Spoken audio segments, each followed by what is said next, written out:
The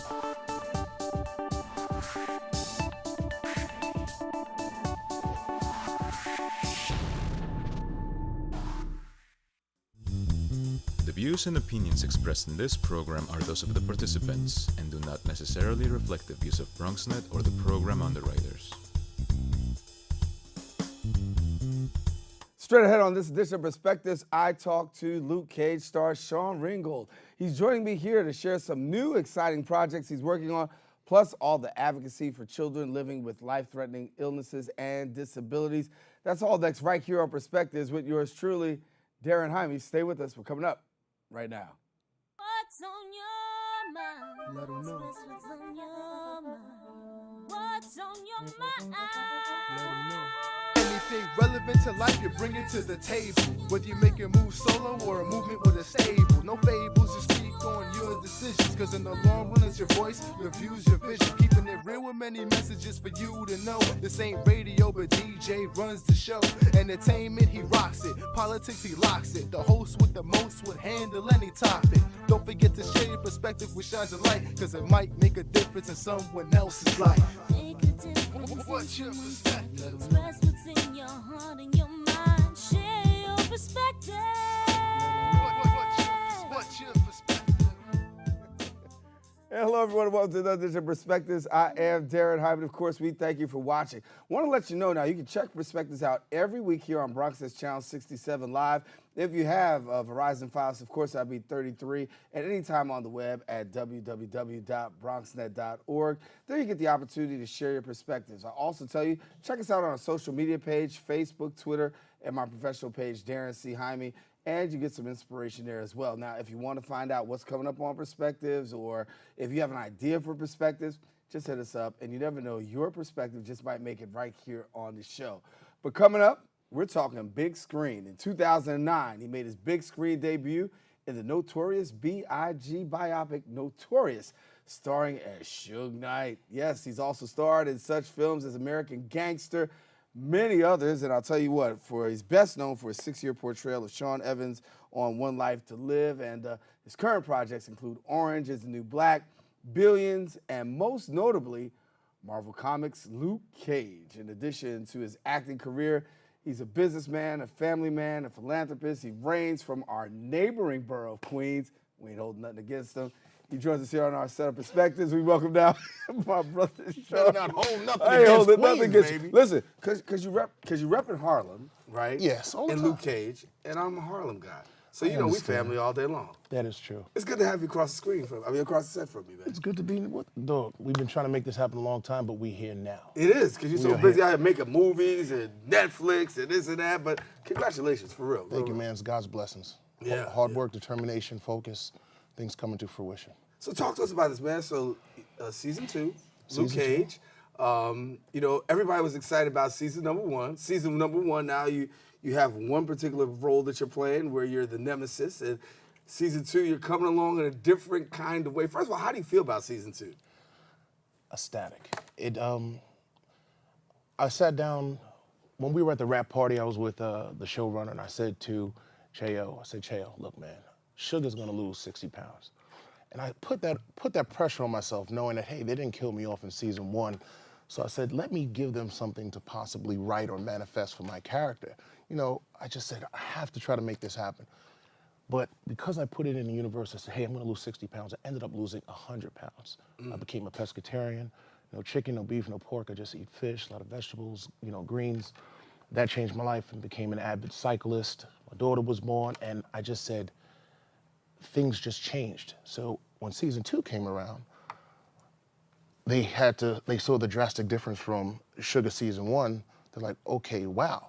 So then they actually wrote in my weight loss in the first episode. So if you remember coming into the first episode, you know, Luke Cage comes up to me and says, hey, Sugar, looks like you've lost about 30 pounds. And then they wrote in, hey, Fatherhood, man, I had a baby girl. So when they put that in there, man, I just said, wow, the hard work, the discipline, the dedication, it was well worth it. And you know, my character from being a bad guy to now, you know, working and aligning myself with Luke Cage, it's been fantastic. It's exciting. So much positive feedback.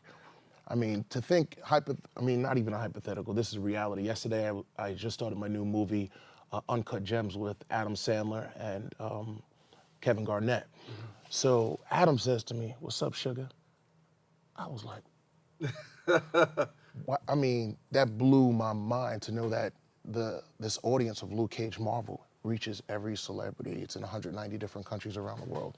It's such a blessing, man. Did you ever think that it would reach that kind of magnitude? I mean, before season 1, there was a lot of questions as to whether or not there'd even be a season 2. And now to get to season 2 and to see the magnitude of what's going on. It's really mind-blowing. I didn't have an idea whatsoever that it reached so many people. I didn't know that so many people would recognize, my character from season 1. I had quite a few, but now anywhere I'm walking, yo, sugar, what's good? And people are quoting different lines from the series and stuff that, Mike says, like, hey, sugar, make it quick. And then he goes like this. He says, because I can be bitter. All these little one-liners and stuff like this. And they say, well, that's why they call me sugar. All these different taglines, the great writing of, Cheo and the whole Luke Cage writing team. They put so many good one-liners where you have the fans that are just saying, all these one-liners to me, I'm like, oh, sometimes I forget, you're on Right. TV and, you become a celebrity, you're on TV, and people always remind you of the work that you do. And like a lot of people watch Luke Cage and they love it. Right. They love it. How long was the film before season 2? That's about 4 months, 5 months. I mean, I was in 6 or 7 episodes. I think I was in 6 episodes for season 2. And that was about a total of maybe, 3 months as it was spread out. I'm laughing now because I go back to the time. Uh-oh. I go back to the time season 2 dropped, right? Okay. And I'm calling you, and you're like, I'm waiting for 12 midnight. Just get ready to... How much anticipation was that? I mean, get ready to see your work actually be made manifest. It's one thing to shoot it, it's another thing to see it. And I mean, you were the kid in the candy store too. Oh yeah, just man. to check that out. It's just, you don't understand, or I don't understand. I think it's always good to get engulfed in the work where you can be so happy for other people, other characters, and I love my work. I love to work, and I love to act, and I love to see other people shine, and I love the series. The writing is great, it's fantastic. So the fact that you work all that time and then you wait over a year for it to come out, and I hadn't seen any scenes, nothing. Nothing? You saw nothing? Nothing. So I'm like this. So you're just like everybody else? Just like everybody else. I didn't see it. You gotta stay by 12 o'clock. Man, 12 o'clock, I was on my Netflix, I was on my phone like this. And you binge watched too, tell the truth. Oh, absolutely, straight through. And I was like, oh my God, I'm so happy they didn't cut any of my stuff, because sometimes you worry. Right. Sometimes they don't tell you if they're gonna cut something. So I'm over there and I'm like, oh man, this is fantastic. So you stayed up all night long, watched all 13 episodes? Dude, right after, are you kidding me? I know. Absolutely. Like that. Babe, get me something to drink.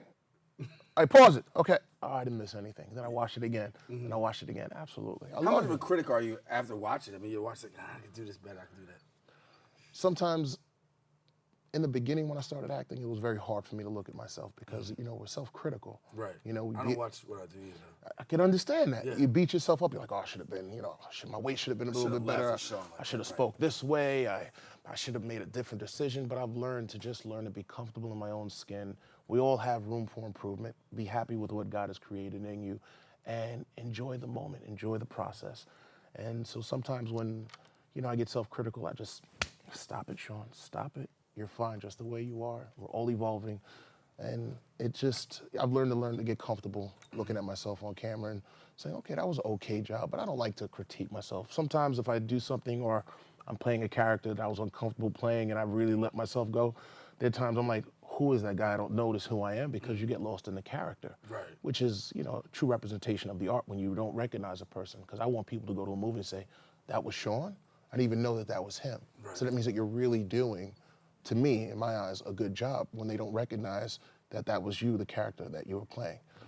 Coming back after the break, I want to talk a little bit more with Sean. Talk about some of the great people he's had the opportunity to work with and how his career is actually transitioned to what it is today, because we see the glory, but we really don't know the story. Coming on back, we'll be back with more with Sean right after this. Ooh. Is that good enough? That's my line. Don't take that as That's my my line. line.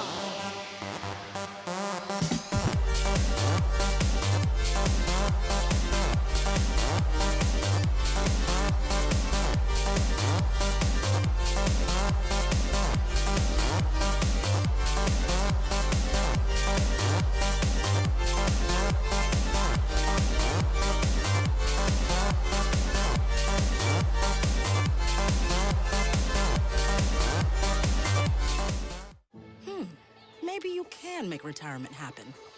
After all, you made this vacation happen. Double points with every purchase? Cleverly merging promotions. Love it. Cross-referencing travel sites. And booking all your flights with those... Vouchers. I got us bumped. They were like, oh. But now they're like... Aloha. You aced this vacation. Now get the tips you need to get on track at aceyourretirement.org.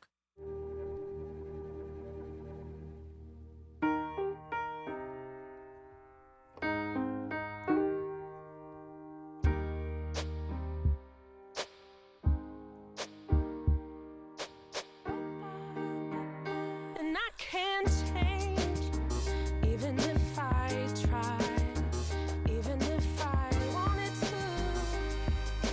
My love, my love, my love, she keeps me warm. She keeps me warm. She keeps me warm. She keeps me warm. She keeps me warm. She keeps me warm. We are neighbors and best friends. I love my sister. My heart doesn't see race. Love is love. Our family is no less than any other family. Love is kind.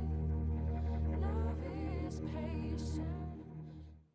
And we're back here on Perspectives. Our guest in studio, Sean Ringgold. If you don't know his name, you know his character, Sugar on Luke Cage. Not only that, you know, we've seen him on One Life to Live, Sean Evans, and a whole lot of things going on for him. But good to have you, man. Always good to be here. Season 2. As we talk about, you know, I want to talk about a couple people, first of all. You know, you have the opportunity on Luke Cage to work with Mike Coulter. Yes. And, you know, he's really tearing it up these days as well. Theo Rossi. What's it like working with these guys? You know what? When the energy is good in the room, nothing can go wrong. And working with Theo's my brother, Mike Coulter, that's my man. Just, you can see chemistry on camera when it's just good, and like, I truly like Mike, and I feel that he truly likes me as well. So when we're doing the scenes, and like I remember in that scene over Riverside Park, he says, you know what? I really like you, Sugar. I don't know why, but I like you, Sugar. And I'm like this. It was so real that moment. Like, I like you too, man, but you don't have to play the character. It's just, it makes you want, it just makes things gel really good when these guys just have good spirits. They have, you know, great families, they're hard workers, they're dedicated, they love what they do, and it shows, and look at their success. And just to be a part, or just to be working with them, it's a total blessing. And talk about something that's funny, you mentioned Theo Rossi. Yeah. Theo Rossi plugged me in on the movie that I have coming out 2019, Vault. called Vault. Right. And that was, you know, the relationships that you have, the people that get to know you, they see your work ethic, and they say, you know what, this guy would be great for that.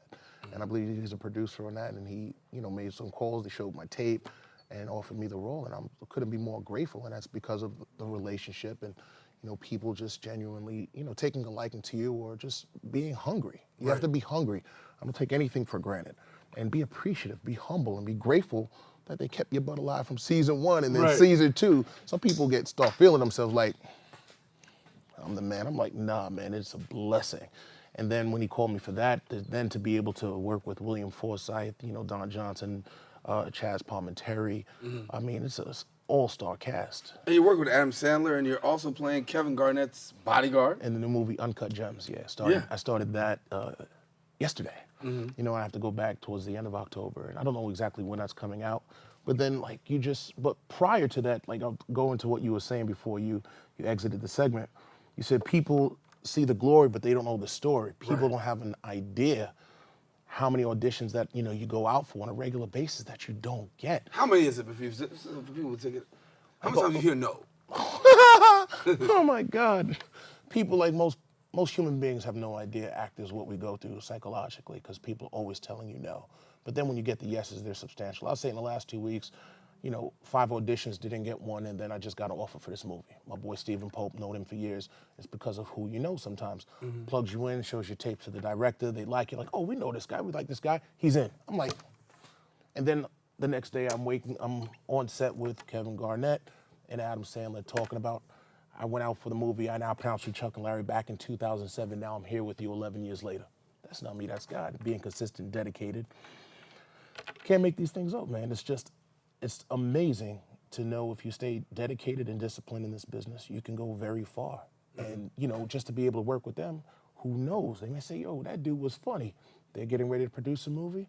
Yo, let's get him in. So you don't look at how many no's you get. Right. I've learned to become numb. I have rhinoceros skin. They're just as tough. Just, yeah, okay. But then when you get a win, people are like, oh, look at you, you lucky. You didn't know how many times I lost before I got it. Do you know how many times I had to go back and forth to the city? Do you know how many times I had to go get the babysitter, get the nanny, you know, rush, and the wife has to go and, you know, pick up the baby, and just because I have to be at an audition that I didn't get, cost money, time, driving back and forth to the city a million times, not getting it. Sometimes I have to take the train because of the traffic. UN week was crazy last week. Right. You know, they say success is built on inconvenience, and it truly does. Like, I've had times where from 2009 to 2011, I wasn't booking any commercials. Then in 2011, I hit a haymaker. What was it? Nexium commercial. Then after the Nexium, then I did the Dr. Scholl's, I'm a 440. Those commercials were substantial financially, but I wasn't eating for a long time. Right. But I was consistent. The casting directors got to know me. They're like, this dude is consistent. He's always here. I was relentless. So let me get into this real quick because I got a few minutes in this segment. For people you talk about relationship, right? So somebody's watching wants to be an actor. Relationship is a big thing. It's everything. But let's talk about social media. Because social media can also be the make it or break it for a lot of people. You talk about relationship, and that's good. But how many people, and talk to us about this, because your social media content also is what determines who says yes and who says no. Now, in today's day and age, absolutely. A lot of people get political, and I think everyone has a right to have a platform to say whatever it is they feel. But you have to also keep in mind you're representing yourself and your brand, and now your opinion now goes out to the world. So what happens when you have a production company or a movie house or an executive, before they get ready to hire you for a season regular role that can be paying, you know, upwards of $25,000 a week, anywhere to $50,000 and up, depending on the opportunity that they have for you and the kind of show that it is. And you over here getting all political with Trump and this, that, and the other, like, whoa, how? Say he's a conservative. He's like, you bashing? What, really? Next, they have the power to say that, to say, you know what, we don't want that drama here. So I've learned, I think it's smart for people. I'm not telling anybody what to do. People can do whatever the heck they like. But me, I think it's better just to play neutral, focus on your craft, your work. There's a time and place for your political views. And I just think it's safer that way. It's challenging enough to get to where I'm at in my career. I don't want to make stupid decisions or hinder that process of getting to the next level. But not saying that, but I believe if you have the power, you have the recognition, and you have the bankroll to put yourself out there, like, you know, Colin Kaepernick, like, he has the support, but he took a knee. Certain people aren't in that position financially. No, Eric Green just got a job just now playing football, and he took a knee with Kaepernick, and for years could not get back into the league because of that. And, you know, you applaud him for taking the stand. Absolutely. But then you also ask the question, how many people are helping him meet when he goes and takes a stand? I'm sure he has a long list. He doesn't want to air anybody out, but there are a lot of people that want to, but they're like, I can't afford for my family not to eat. I don't want to give up my lifestyle. I am afraid of what will come with protesting and standing out. So there are many things that I have beliefs in, and I've learned just to keep that in my political circle amongst my friends, and when I can truly have the resources to make a true and committed change, then I feel I will, you know, come forward with certain things that, you know, that are dear to my heart. But you have to play it safe somewhat, if you understand what I mean. You mentioned dear to your heart. I want to come back in the next segment and talk a little bit about the work that you've done. You're a philanthropist as well, and so some of the work that you're doing with some taking care of some young people. Absolutely. Be right back. More with Sean Ringgold in a minute. Coming right back right after this. Can't even call him Sugar. He got so many different titles, so many jobs, man. Did you know kids who play outdoors have healthier lungs? Totally. I did. Did you know that boys that play with dolls make better husbands? My son has lots of dolls. But did you know terry cloth diapers breathe better? I did. It's totally true. Oh, yeah. Did you know that strollers have the right of way on the sidewalk? Yes. Yep, I did. Did you guys Did you know that kids who eat breakfast have higher GPAs? Yeah, I know. Yeah. That's actually what I was going to say. Did you know babies should never touch silver? It's really bad for them. I knew that. Did you guys know that statistically friendly kids have more friends? Yeah. That's obvious. Did you know most people think they're using the right car seat for their kid, but they're not?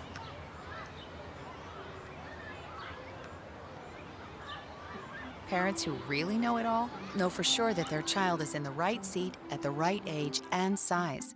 Visit safercar.gov/the-right-seat to make sure your child is protected. I'm putting that on my blog. I just put it in mine.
And we are back here on Perspectives. Our guest in studio, Sean Ringgold. And yes, we've been talking a little bit about his acting career from One Life to Live. You know, let's talk about Notorious. You got Orange is the New Black. You got Vault. You got Luke Cage. I have God, brother. That's I have it. God in my heart, and good women support me, beautiful children.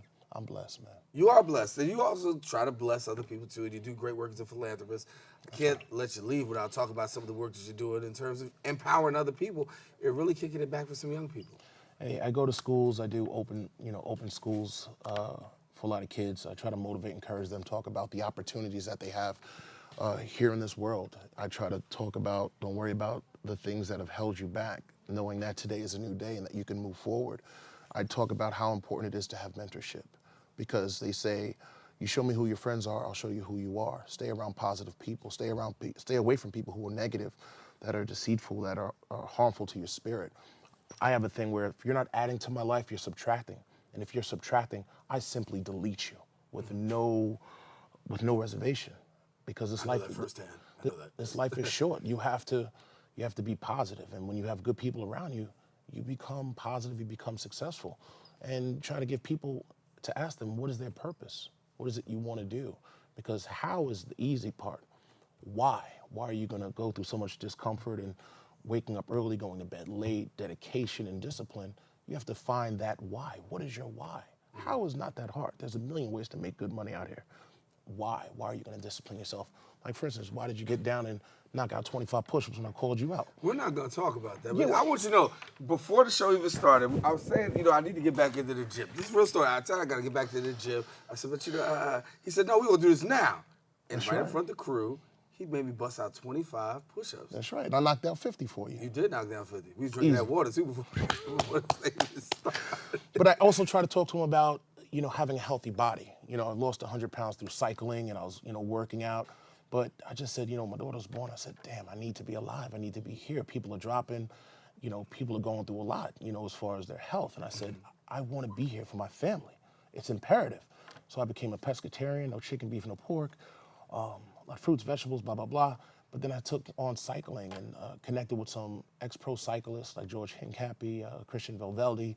I'm riding always with my guys in on 9W, Strictly Bicycles, all my guys. We do a lot of riding, and it's changed my life, man. I remember what it was to have that keg out here. Right. But now, as the weight has come off, I'm more confident, I feel great, I'm always out on the boat, I'm on my jet ski, always doing stuff because I can do it now. I'm feeling great again. And I try to motivate and empower these kids to live their best life. So you went hard for one whole year straight? No, it took about a year and a half, but it's just a lifestyle. No, fall back on the drinking. Right. Stay away from that beef. I mean, if you're gonna do something, do it organic. Right. Drink water. I drink over a gallon of water a day, minimum gallon of water a day. My skin. Trying to work my skin. Trying to get your skin right for the next role. Yeah, man. So if you had, I know they always ask actors this, ideal goal, who'd you want to work with? Damn. That's hard, man. How you gonna go and do that, man? Let me get the list out. Keep going. Denzel Washington, Idris Elba. I love Anthony Hopkins, Al Pacino. I mean, it could just... okay, stop there. Keep on. I gotta go to another question. Who do you study? Denzel, man. I'm a groupie, man. Also, I am a groupie of The Rock too. I just his motivation and all that he's accomplished and his attitude, his humility. I just love that. I can't stand people who are cocky and arrogant because there are a lot of actors that I like that have that ego, and because of their ego, even though their work is brilliant, but I can't deal with that ego stuff, man. So the fact that he's so humble and he does so much philanthropy work and he's always giving shout outs to kids with terminal illnesses and stuff like that, it's just, I love people that take time to give back. Because as much as given, much is expected. Right. Biggest misconception about actors? That we're not approachable. We're human beings. We go through things just like everybody else. Just the bills, everything. I mean, heartache, disappointment, confidence issues. Think about it. We have to display our talents in camera and we have to audition before we actually get to camera. So we go through different mental stages that a lot of people don't. But we're human and, just, ask how we're doing in the street instead of saying, I love your character, that's great. But sometimes it feels good when someone's, how are you doing? Because sometimes people always want to talk about the character but have no idea that sometimes people are dying inside. Right. Real quick, greatest accomplishment so far? Having a daughter, being a father. Yeah. I almost start crying. It's the best thing in the world. Fulfilling, Bigger a than responsibility. Acting. Oh man, just to see your daughter say, hi daddy, and your son saying, hey, it just, just also my son Parker, he suffers from sickle cell. And to see his strength and his power and how he deals with pain. And the other night he was having pain in his back, tears coming down his eyes. And he was like, Dad, I need the heating pad, couldn't find it. So I found this other heating element. And just to see how he was strong. He's like, I'm gonna go to bed, I'm gonna be okay. It's crushing me inside. I'm trying to be strong and keep him. You're gonna be all right, don't worry about it, you fight through it, because I don't want him to be a chump. I'm always trying to be hard on him. But in hindsight, it rips me up inside. I'm over here at the table trying to act hard, but I feel like crying, but I don't want to see me weak. So when you see another kid suffering from that kind of pain, crushes you. So you want to be strong, you want to be the example for your family.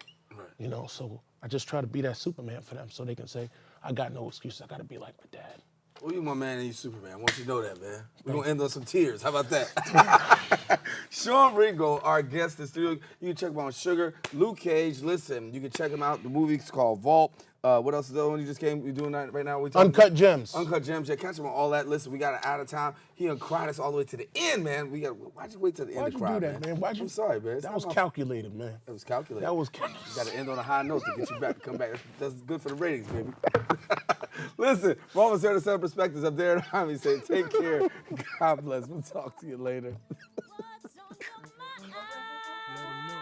Anything relevant to life, you bring it to the table. Whether you make a move solo or a movement with a stable. No fables, you speak on your decisions. Cause in the long run, it's your voice, your views, your vision. Keeping it real with many messages for you to know. This ain't radio, but DJ runs the show.